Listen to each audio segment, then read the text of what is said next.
Hello everyone and welcome back to Tech Idea. Here we make tutorials on topics that might be helpful to you in one way or the other. And today I'm going to be showing you guys on how you can create mail merge in MS Word. So on the top side we have a few tabs. You've got File, Home, Insert, Design, Layout, References, Mailing, Review, View, and Help. You want to press on this Mailings tab. Once you press on Mailings tab, over here as you can see there's this this portion over here which is stated as Start Mail Merge. You want to press on this one and then you want to select step by step mail merge wizard. Once you press on that, you want to select the type of mail merge you want. So I'm just going to select directories over here, and then over here that's step 1 completed. Then we're going to go over to step 2, starting documents. From here, this is where you can start from a template, start from existing. We're just going to use this current document. We'll just write something real quick. And then we want to head over to next and select receipt.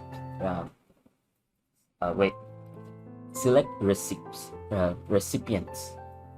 So after you press on select recipients, you just want to use, I'm still gonna just say use an existing list, or select from if you're connected with Outlook, you just want to press on select from Outlook.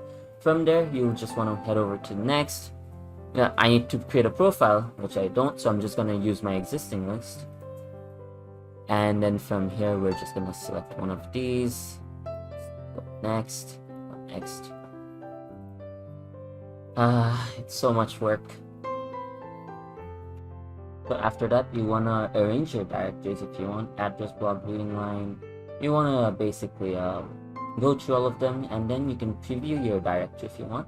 And then the final step, after you're done with this step, just have a quick scan of what's written.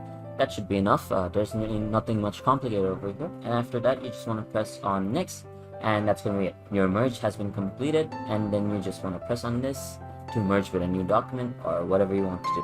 So I hope you found this video helpful, this tutorial helpful. If you did, please drop a like, and if you want to see more tutorials like this in the future, don't forget to hit that subscribe button as well as that notification bell. Thank you so much for watching. Bye bye.